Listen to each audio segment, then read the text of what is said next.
Hello. Hello, DEFCON.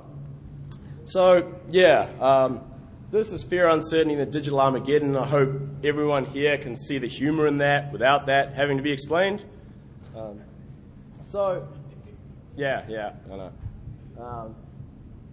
Let me just get the pointer in the right place.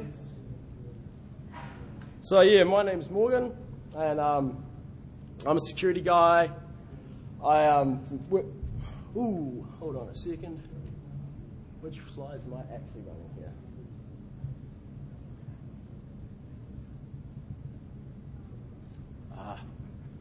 Sorry guys, slight wardrobe malfunction.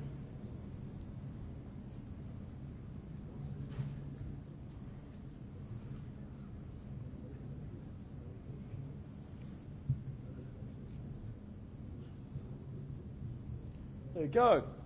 So I'm a security guy. I hack SCADA networks, critical infrastructure. I work for a firm called securityassessment.com from New Zealand. So I'm going to go over what SCADA is, why it's really hip right now, and then talk a bit about hacking it. I'm not going to talk about low-level protocols like Modbus, but if you guys read like Mark Bristow's talk before, then you would have got a pretty in-depth run over that anyway. Sorry.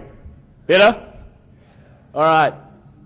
So there's a tendency by the media to refer to like all industrial control systems as SCADA. What I'm primarily concerned with is power, water, critical infrastructure, mass manufacturing, that sort of thing. Now, the risk in these environments is largely defined by the threat, right? Like we're talking power blackouts, dams opening, all that sort of bad stuff. Probably not global thermonuclear war, but we have had some, stuff like this, big explosions and whatnot. These are from an accident that actually happened in Bellingham, Washington. Now, this was 237,000 gallons of gasoline that caught fire in a creek, killed a couple of people, and caused a lot of property damage. This was actually an accident, but was a really big firewall you could see from Canada. So it wasn't a small explosion. The largest non-nuclear explosion in the world was actually a result of a SCADA accident or sabotage, depending on who you believe, that apparently happened in Russia. It was the largest gas pipeline explosion ever. There's been a bunch of SCADA incidents which have been reasonably well publicized over the years. Russian hackers taking over gas pipelines, a guy called Videk Bodin in Australia dumping sewage into drinking water, a real jerk there. There's been a lot of press recently about maybe Al-Qaeda is going to perform SCADA attacks. Chinese hackers are getting all up in the SCADA. Everyone's having a go. Now, I think we're more worried about this than we used to be just because hacking's a lot easier than it used to be. Hacking used to be about quite skilled dudes performing quite trivial attacks and kind of coming up with it themselves.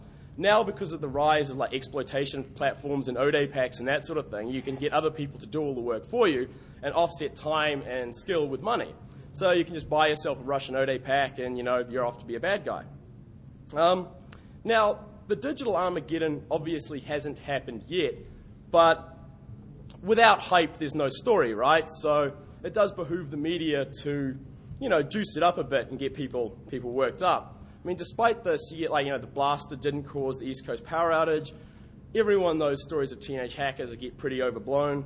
And Chinese hackers get blamed for everything these days, like kicking your dog, taking your girlfriend, A lot of the dire predictions so far also have been quite incorrect. IDC named 2003 year of cyber terrorism, said the internet would crumble. Obviously didn't happen, So before we progress, I'm going to explain a little bit about what a SCADA system actually is, and then we'll get to the good stuff, the pop shots, the owning, so forth.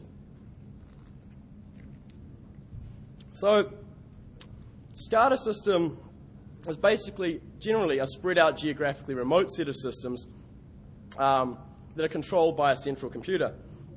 At the edges, you've got remote terminal units or the older programmable logic controllers, and they do the grunt work of a SCADA network, control mechanical devices, pumps, switches, valves, that sort of thing, monitor levels. This is an example from a water treatment plant. So you've got the PLCs here, and they measure flow according to set points, which are set by a human at the other end. I've got quite a collection of SCADA porn if people want to look at it with me afterwards. So there's a master station, and that takes information from PLCs and RTUs and converts it into a more human-readable format for use in an HMI, which is something like that. Generally a point-and-click your way to controlling a SCADA network. As you can see here, this is for our industrial food tech. You can control heat, pressure, all sorts of good stuff.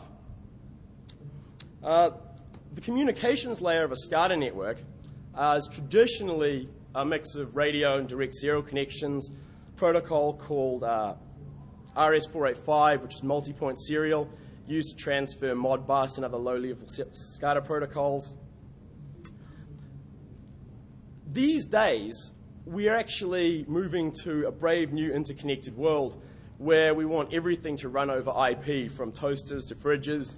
And so we've got standards like Open Modbus, DNP3. These all run over IP networks, and there's an open architecture which allows people to use multiple vendors' products. So historically, we could describe SCADA networks as quite primitive, and they ran off proprietary hardware, and you need, closed source manuals. And so as such, true or false, they were considered to be immune to outside threats. These days, in our brave new interconnected world, everything is connected to the corporate LAN for reasons of monitoring, alerting, producing those graphs that managers know and love so much. And unfortunately, modern stuff is susceptible to relatively modern or not so modern threats. So you've got old school but still new school for SCADA network types of attacks which basically work. So the core guys have been beating pretty savagely on SCADA recently. And Wonderware, which is a vendor we'll see a bit later as well, they're a really big vendor, and Core found sending a Malporn packet to a random TCP port caused a crash in the software. I mean, this is pretty old school stuff. What's interesting if you read the notes is that they sent the vendor proof of concept code in Python. Wonderware asks for compiler tools to run Python. Core says go to python.org. I mean, this is, while companies like Microsoft and Cisco and so forth are used to doing the vulnerability dance, big SCADA vendors still aren't, and are still don't really have that sort of relationship with the security community. This is another one found by Core. Again, it's like canonical stack overflow, improper length checking, long buffer. I said, sort of same bug, different app. There's a lot of research being published on it at the moment. These are some of the favorite talks that I've read recently. It's a hot topic because the possible ramifications of a SCADA compromise could be pretty big, as we've seen. And in the media, I think in the public mind, cyber terrorism is like the new chemical warfare, or like chemical warfare was in the 80s. We're really, really afraid of it, and a lot of people don't understand it. That and SCADA is changing from, as I said, proprietary, obscure, isolated, and theoretically immune to attack, towards standard, documented, and connected systems. So what that basically means is that you can test or hack SCADA systems with a lot of the knowledge you already have. You saw Mark Bristow before, wrote a custom tool, ModScan. There's a Sully Fuzzer out there. It's sweet if you know low-level protocols like those guys, but you don't actually need to. If you've got good knowledge of wireless, good common systems knowledge, VoIP, so on and so forth, you can get quite a long way. And if you're prepared to be intelligent about your intel gathering techniques and go a bit old school, then you can actually find this quite easy. So old school is good school. I'm going to talk about some stuff I imagine everyone here knows. If you don't know much about radio scanning, there is a wealth of knowledge online. Like radio geeks really like writing stuff down. There's a protocol called POCSAG, which is used for pager messages. Now, a lot of SCADA alerts are sent via pager over radio link. This is because sending really critical messages over IP networks isn't a great idea. One carrier has a problem, you don't get your message for a couple of hours, if at all, blah, blah, blah. So pager network is dependable, reliable, unfortunately it goes over a clear text link. So that means anyone with really cheap gear can read it. Now this is a really cheap and nasty scanner. I've got a better one, but this was $250 NZD at an electronics store across the road from my house. So what do I actually get from cheap and nasty gear like this? Well, in this particular slide, we can see what the state of the system is. We can see they've got some issues here, right? There's a strong smell of open sewer. Modbus is offline. We keep going through the conversation, and rather nicely, it tells us what sort of software they're using. They're using a software called SCADA Alarm, which is another Wonderware product. Rather usefully, again, now I've scrubbed these because I checked before the talk, and these numbers are still good, but rather usefully, they provide you with dial-in numbers and a legitimate fault ID. So what does that give us? Now, you Google for SCADA Alarm, and here's the pimping. It's an alarm, event notification software, blah, blah, blah, blah, blah. Users can listen to and acknowledge alarms and operate equipment via telephone from remote locations, saving valuable time and money and effort for your lazy hacker. So, I mean, breaks down like this. It's an IVR control system for a SCADA network. You dial in, you provide the ID, and then you can punch button your way through SCADA control. Now, authentication. Now, it says on the Wonderware site, Wonderware is all up on the security. Unfortunately, that means auth is done via caller ID, and that's actually disabled by default. But modern VoIP techniques make ID spoofing reasonably trivial to bypass this. So, well, what else can we find via that? So if you're war dialing, and I'm presuming everyone should be really well up on that, there's a bunch of free tools to do this. That's iWar. This is Hi2IVR, which is better, provides parallelized VoIP war dialing. So you can chop through really big number blocks. It used to take you 3-4 days and a couple of hours. Listen to the records later. And, yeah, unauthorized access to heat computers and so forth. People really don't audit their phone lines properly. So thinking a bit about SCADA hacking for the practical security consultant, we had a job a little while ago. A lot of companies have a really tight net presence these days, right? So you look at their website, their mail, all that sort of stuff, which is traditional, and, you know, it was pretty tight. But,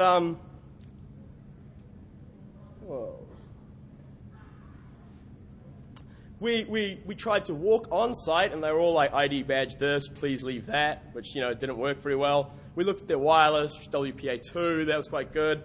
Sort of getting a bit disheartened, and then thought, well, this is a SCADA network, right? These guys are geographically spread out across the whole country. They got a lot of sites. Let's start driving around and have a look at it. So we drove out into the middle of nowhere, and we found a remote site which had big-ass electric fence, security guard, looked quite intimidating. And we were wondering, well, what we could do. So we had a look at the wireless. Now, we managed to crack the wireless. We managed to get onto the corporate network, which was chewy and soft on the inside and had very poor architecture. The SCADA network was actually plugged directly into it. So after we'd owned the domain controller, we were able to own the SCADA network. Now, these guys looked really good from the outside. It was basically the fact that they had so many sites that it was really difficult for them to make sure that everything was adhered to corporate policy, patch, new tech, and so on and so forth. Now, you've been looking at this picture of the bushes for 30 seconds now, and you guys probably haven't seen the pertinent fact, which is down here. And what that is there's a dude in the bushes with a big-ass parabolic dish, right? And so, I mean, that's the thing, is they had security guards and electric fences and so forth, but it availed them little to a long-haired hippie with Linux and, ownage, right? So, as I said, it's a slightly different ball game when you're trying to hack SCADA networks. These guys also were hackable via dial-in lines. They've actually still had default passwords on their SCADA software.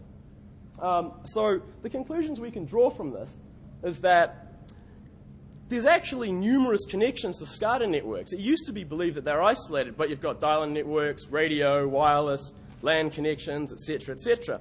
Now, the real problem with this is that these networks are insecure by design because they're anonymous, they don't have users on them. So passwords are simple, default, never changed. All the protocols are clear text. Normal corporate policies regarding user management, password rotation, etc., don't apply. So even if the corporates care about security and have policy guys that write big docs, chances are they're not being applied to.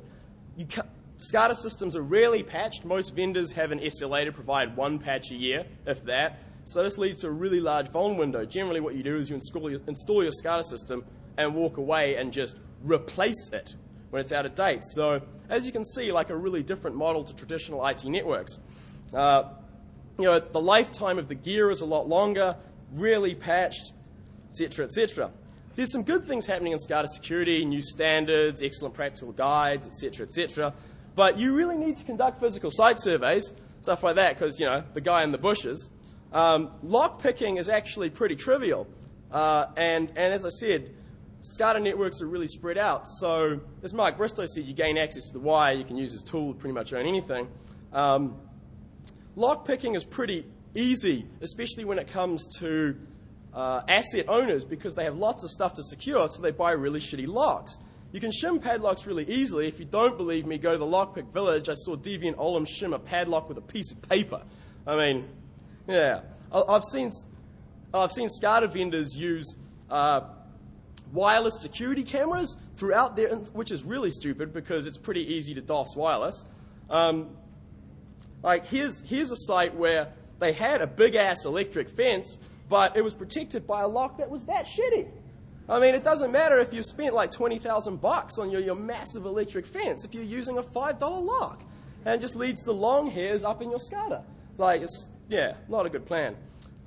So basically, a lot of SCADA stuff these days, it does have, more security features than it used to, where older SCADA systems had none. But as is common, a lot of the stuff is turned off by default. So it's a good idea to audit all that sort of stuff, make sure it's implemented. Now, surfing SCADA message boards, like where asset owners get together to bitch about SCADA security, I thought this was the best thing I've seen. Where this guy's like, yes, the threat from red teams, foreign governments, etc. is real, but seriously, I can't deal with it. It's not my problem.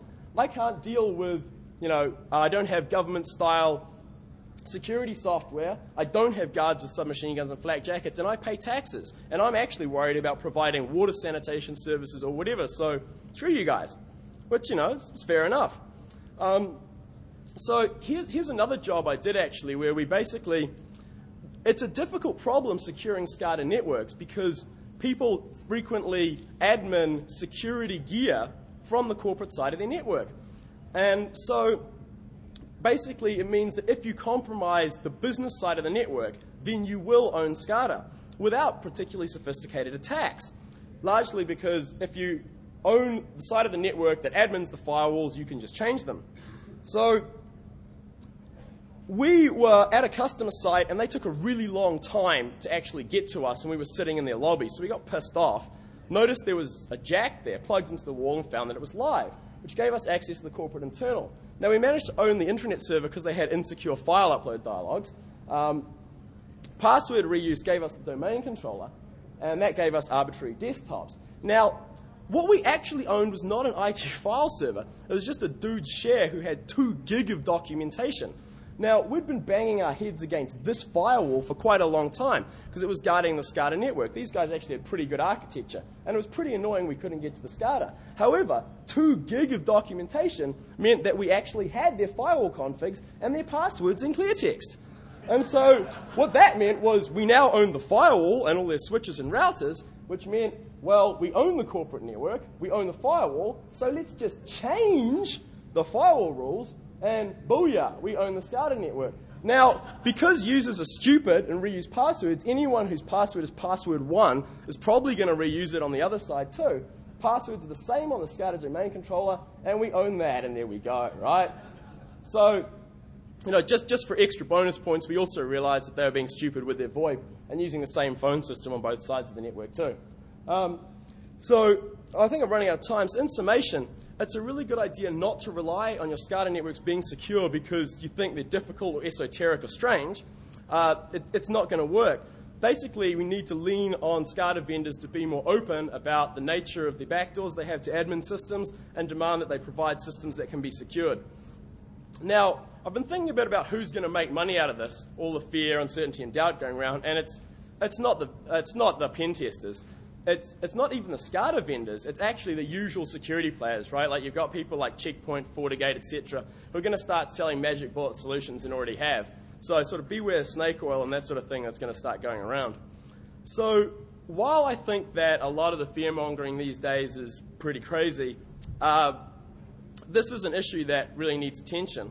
And we need to look at it with sort of skeptical, critical, but reasonably open eyes, and realize it's something that SCADA asset owners can't do on their own. We can't just yell at them to be more secure. There needs to be pressure put on guys like Wonderware who don't understand the security dance at all to actually sort of step up. So that's me. Thanks a lot.